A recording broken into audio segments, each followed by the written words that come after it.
누구에게 맡기겠느냐?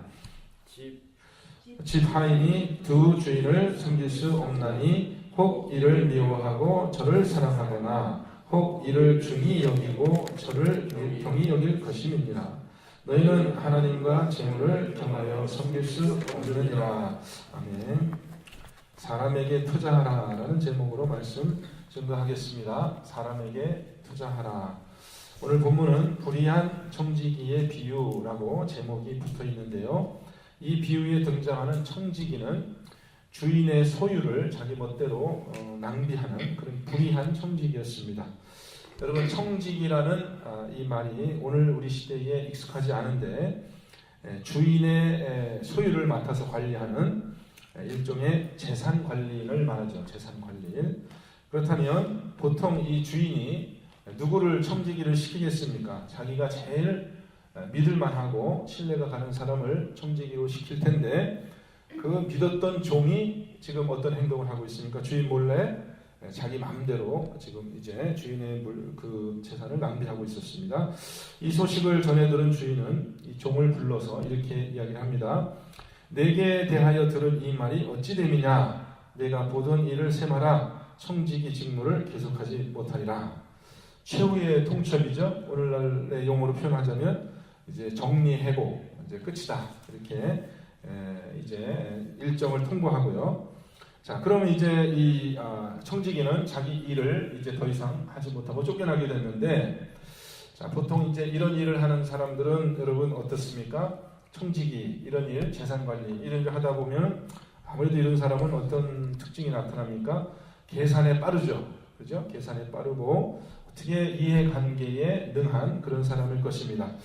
제가 군대에 갔더니요, 주특기라는 것이 있어요. 그래서 각 병사마다 그 사람의 능력과 또 인성에 맞게 그런 임무가 할당이 되는데, 무슨 그 군대 가니까 무슨 종류가 이렇게 많은지요. 뭐 취사병, 뭐 보급병, 운전병, 통신병, 행진병, 심지어는 이발병에다가 뭐 잔디 깎는 녹화병에다가 하여튼 종류별로 다양하게 많은데요. 이 비슷한 일을 하는 그 병사들을 보면요, 성격이 비슷해요. 되게 생긴 모양이 좀 비슷하더라고요. 그렇게 아마 그 훈련소에 들어가면은 인성 검사라는 걸 하거든요. 그걸 따라가지고 이 사람이 어떠한 일이 잘 맞겠다 이렇게 하게 됩니다. 그 사람들은 각자 자기만의 독특한 재능이 있어요.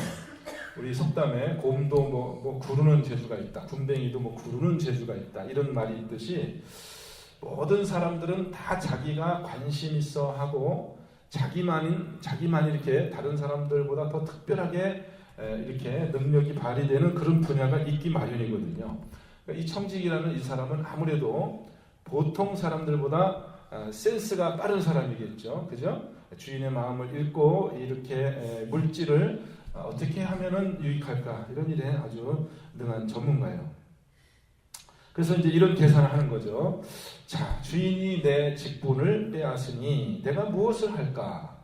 땅을 파자니 힘이 없고 빌어먹자니 부끄럽구나. 자, 이제 직장에서 해고돼서 이제 살 일이 막막한데 계산을 해보니까 계산이 안 나오는 겁니다. 막노동을 하자니 힘이 없고요. 지금까지 뭐 일해본 적이 없는데 이제 은퇴하고 나서 무슨 일을 하겠습니까? 지금까지 주인 덕에 잘 먹고 잘 살았는데 그 체면에 또 남에게 빌어먹자니 참 체면이 말이 아니고 부끄럽고요. 배운 게 도둑질이라고 자기가 하는 일은 뭐 자기가 할 줄 아는 일은 그저 이 청지기 일을 하는 거 이게 자기가 배운 일이 다인데 해본 일이 없죠. 다른 일은 못할 겁니다. 여러분 같으면은 이런 상황에서 어떻게 하시겠습니까? 이게 이제 비유의 질문이죠. 당신 같으면 어떻게 하겠습니까? 청지기는 이런 생각을 하게 됩니다. 내 할 일을 알았도다. 이렇게 하면 직분을 빼앗긴 후에 사람들이 나를 자기 집으로 영접하리라. 계산이 나왔습니다. 주인에게 빚진 자들을 다 불러 모읍니다. 그리고 셈을 새로 하는데요. 기름 100말 빚진 자에게는 증서에, 증서라는 것은 이제 우리식으로 표현하면 뭐겠습니까? 이게 무슨 증서겠습니까? 빚을 내가 졌다라는 증서 뭐죠? 다들 계산을 안 해보셔서 잘 모르시네요. 네? 차용증서, 빚을 내가 얼마 졌다. 차용증서에 기름 100말 이렇게 써 있는데 그걸 고쳐가지고 50말이라고 쓰라. 이거죠. 또 다른 사람을 불러서 또 얘기합니다. 너는 얼마나 빚졌느냐? 밀 100석을 빚졌습니다. 그래? 그거 딱 지우고 80이라고 하라. 이렇게 해가지고 이제 이 사람이 어떤 생각을 한 겁니까? 자기가 이렇게 빚진 사람들에게 이렇게 좋은 일을 했으니까 이제 나중에 자기가 청지기의 직책을 이제 못하게 되었을 때 이 사람들이 나를 처소로 영접할 것이다. 그러니까 이 빚진 사람들에게 인심을 얻는 그런 일을 하고 그것을 통해서 자기의 나중을 대비했다. 여기까지가 이제 비유의 이야기예요. 근데 이 비유의 해석을 예수님이 하시면서 몇 가지 교훈을 주세요. 몇 가지 그 교훈을 주시는데, 근데 먼저 이 비유의 교훈을 받기 전에 이 해석이 좀 어려움이 있습니다. 어떤 어려움이냐면 보세요. 주인이 이 옳지 않은 청지기가 이를 지혜 있게 하였으므로 칭찬하였으니 이렇게 되어 있거든요. 근데 이게 좀 동의가 안 되죠, 여러분. 이 비유의 내용을 읽어보면 이 청지기가 지금 한 일이 이게 칭찬받을 일이에요, 나쁜 일이에요? 칭찬 별로 그렇게 좋은 일이 아니란 말이에요. 물론 오늘 성경도 그렇게 얘기합니다. 이 옳지 않은 청지기, 이 청지기가 한 일 자체를 보면은 그건 나쁜 일이죠. 어떻게 주인의 재산을 자기 마음대로, 오늘날로 보면 이게 횡령이지 않습니까? 횡령. 남의 것을 자기 마음대로 막 쓰고 이렇게 해서 이것은 비난받을 일이고, 예수님께서 우리에게 너희들도 그렇게 막 남의 물건 마음대로 막 그렇게 이렇게 써라, 그것이 지혜로운 일이다, 이런 말을 가르치시는 건 아닐 텐데, 그런데 다른 사람이 이 사람의 일을 칭찬하는 것이 아니라 누가 이 사람의 일을 칭찬하냐면 주인이 칭찬했다고 해요. 아니, 다른 사람이 칭찬했다면 이해가 될 수도 있죠. 그 잘했구나, 너 그 잘했다. 근데 자기에게 손해를 끼쳤잖아요. 주인의 입장에서 보면은 이 청지기가. 근데 주인이 이 사람의 한 일을 지혜롭다라고 칭찬했다는 것입니다. 그럼 여러분, 이 비유에서 이 주인은 누구를 비유합니까? 누구를 상징합니까? 누구예요? 이 비유에서 주인은 누구를 상징합니까? 하나님이시죠. 하나님이에요. 그렇다는 얘기는 뭐냐면 이 비유에 등장하는 주인은 하나님이시고, 사실은 우리 모두가 다 사실은 하나님 앞에는 청지기의 역할을 하고 있을 뿐이라는 것이죠. 뭘 얘기하냐면 우리가 가지고 있는 것이 다 내 것이 아니라는 거예요. 언젠가는 그것을 다 빼앗길 날이 오고 주인에게 다 그것을 계산할 그 날이 온다라는 것입니다. 내 것이 하나도 없다라는 것이에요. 우리는 보통 내 것이라고 생각해요. 제가 어렸을 때 자주 하던 소리가 있습니다.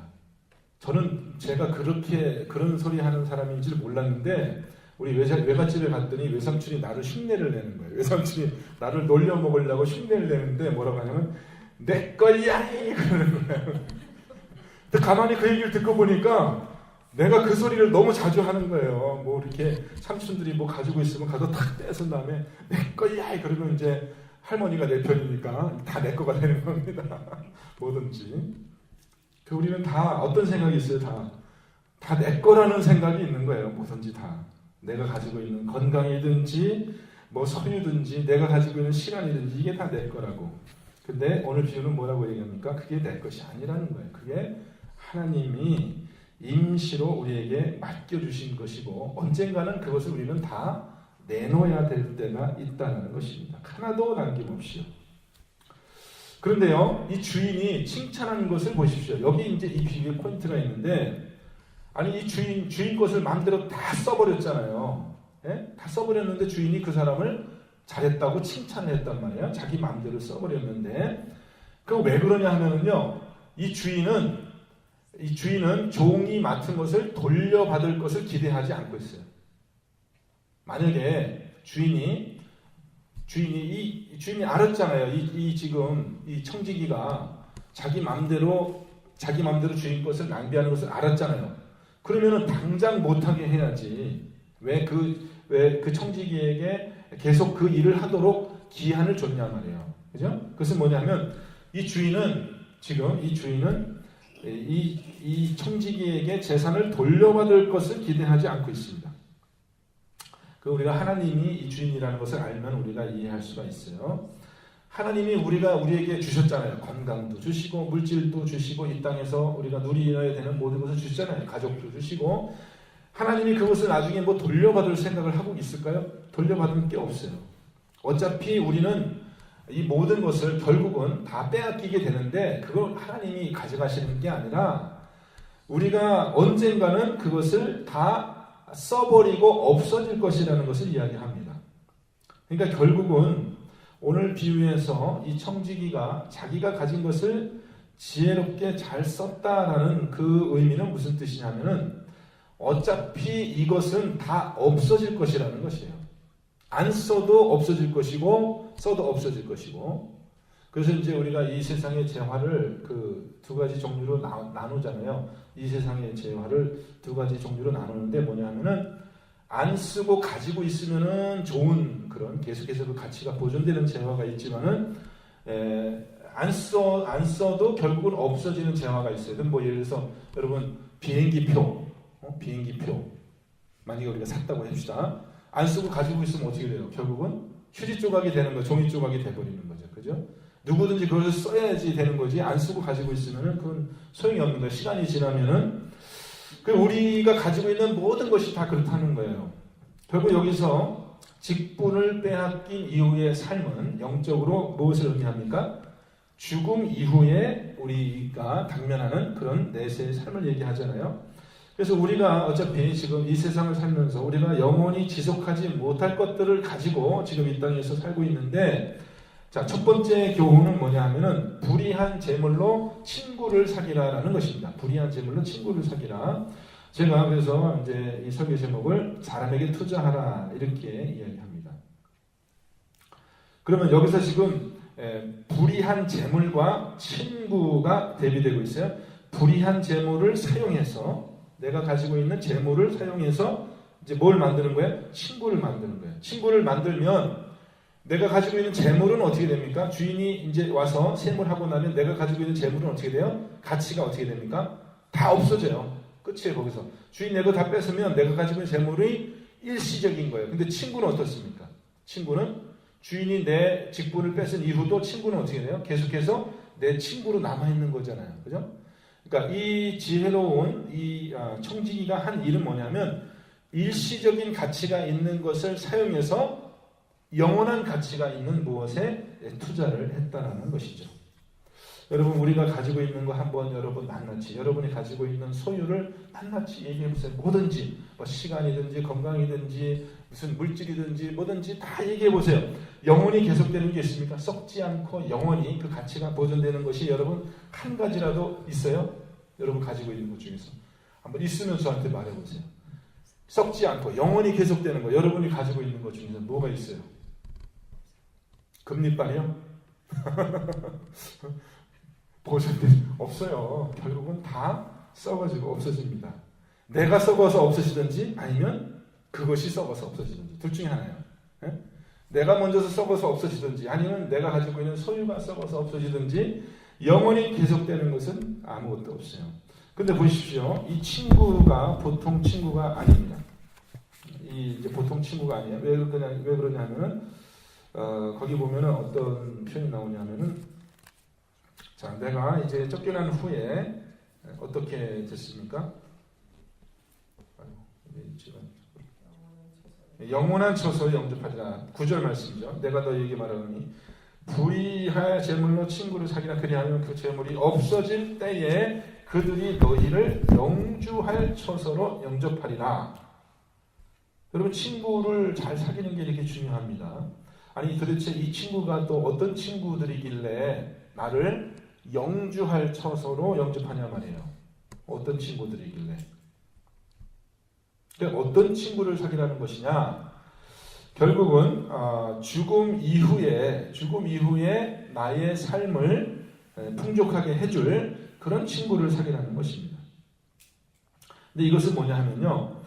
이 친구를 우리가 뭐 예수님이다 이렇게 생각할 수 있겠죠. 예수님이 우리를 영주할 처소로 이제 인도하여 주니까요. 혹은 예수님의 제자들 나에게 복음을 전해준 사람들을 내가 영접하는 것을 의미할 수도 있습니다. 무슨 얘기인지 아셨죠? 불의한 제물로 내가 예수님이 나에게 보낸 복음을 들고 나를 찾아온 그 제자들을 영접한다면 그것이 예수님을 영접하는 일이고 그것이 천국에서의 나의 처소를 예비하는 그런 일이 될 것입니다.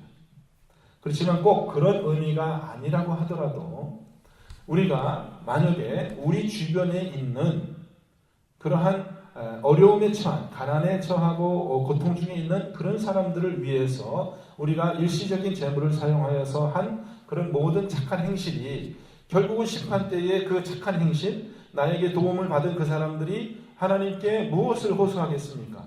그죠? 저 사람이 바로 나에게 내가 어렸을 때 나를 먹이고 나를 입히고 나를 도움을 준 그런 나의 친구였다라고 증언할 거 아니겠어요? 그 사람들이. 그것이 바로 나를 영원한 처소로 예비하여 인도하여 가는 그런 일이 될 것이라는 것입니다. 그 첫 번째 교훈은 우리가 지혜롭게요. 우리가 이 사람에게 투자할 줄 알아야 됩니다. 제가 미국에 와서 처음에 이제 대학에서 연구원 생활을 했었는데요. 이제 이렇게 대학에서 연구하다 보면 논문을 쓰잖아요. 논문을 쓰면 이제 여러 사람이 같이 이제 이렇게 논문을 쓰면 어떤 일이 있냐면 논문에 이제 그 논문을 쓴 저자의 이름이 들어가잖아요. 그러면 보통 저자가 여러 명 있을 때는 제일 처음에 이름이 들어간 저자, 그죠? 제1저자라고 합니다. 제1저자에게 그 논문을 쓴 그런 공로가 제일 많이 돌아가겠죠. 제일 공로가 많은 사람을 일반적으로 제1저자로 이름을 앞에 둡니다. 여러 사람이 곧 같이 일했을 때는. 자, 근데 이제 같이 일했어요. 같이 일하다가 이제 논문을 쓸 때가 됐는데, 그러면 이제 같이 일하는 사람들이 모여서 이제 의논하는 겁니다. 누가 제1저자가 될 것이냐, 누가 이 논문에 제일 공헌을 많이 했느냐. 제 생각에는 나예요. 내가 시작했고 내 아이디어고 내가 제일 일을 많이 했으니까 내가 당연히 들어가야 되는데, 다른 사람들 또 어떻게 생각해? 각자 자기가 또 자기라고 생각하는 겁니다. 그래서 다툼이 일어나는 거예요. 그래서 싸움이 일어나요. 누가 제일 저자가 될 것이고, 누가 두 번째 저자가 될 것이고, 누가 마지막 저자가 될 것이고, 싸움이 일어나요. 근데 제가 그 싸움에서 졌어요. 제가 그 싸움에서 졌는데 마음이 굉장히 억울한 거예요.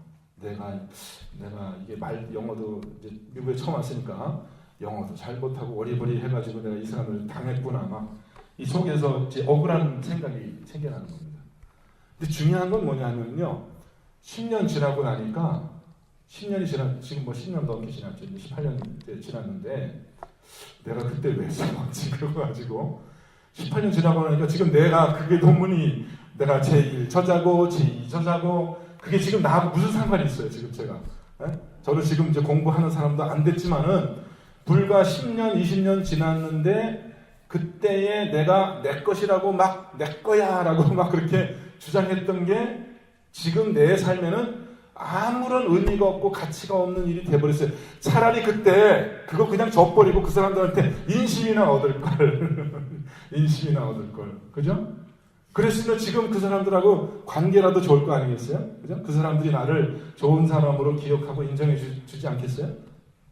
야, 그때 왜 싸웠지? 여러분, 근데 우리가 대부분 그런 실수를 많이 해요. 여러분, 사람에게 투자를 해야 되는데요. 사람에게. 우리 교회에서 일할 때도 그래요. 우리는 자꾸만요, 무슨 일이 잘 되는 것이 좋다라고 생각하는데요. 그 일 지나보세요. 우리가 뭐 아무리 좋은 일이라고 생각해도요, 뭐 교회에서 하는 일이 다 좋은 일이지 나쁜 일이 어디 있어요. 봉사도 그렇고 뭐 선교도 그렇고 모든 게 좋은 일인데, 그 좋은 일 하다가 사람을 잃어버리면 그럼 어떻게 되는 거예요? 그 사람에게 억울한 일이 생긴다든지 그렇게 되면 어떻게 되는 거예요? 그거는 영원히 우리에게 손해가 나요. 영원히. 그 일을 이루는 것은 잠깐 우리에게 유익이 있죠. 일이 잘 되게 하는 것은. 그렇지만 그것은 참 어리석은 계산이라는 것입니다. 불의한 제물로 친구를 사귈 줄 아는 그런 지혜가 여러분에게 있으시기를 우리 주님의 이름으로 축원드립니다. 이 지혜를 우리가 꼭 배워야 되겠어요. 또 두 번째 경우는 뭐냐면, 지극히 작은 것에 충성된 자는 큰 것에도 충성하다. 이렇게 얘기합니다. 여기서 이제 지극히 작은 것이라는 것이 뭐냐요? 여기서 말하는 불의한 재물인데, 불의한 재물이라는 것은 영어로 표현하면 worldly things. 그러니까 세상에 속한 것.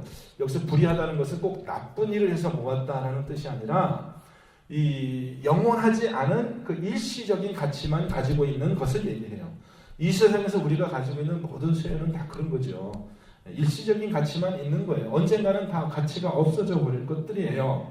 근데 그런 것을 우리가 맡아서 잘 관리했다. 작은 것을 잘 관리. 여러분 이런 말은 우리가 이제 이런 말은 사업하시는 분들이 잘 이해를 합니다. 피고용인 남의 집에서 일을만 했던 분들은 잘 이걸 이해 못할 수도 있는데, 여러분이 사업하시는 분이고 종업원을 이렇게 쓰시는 분이면은 금방 이걸 알 수가 있어요.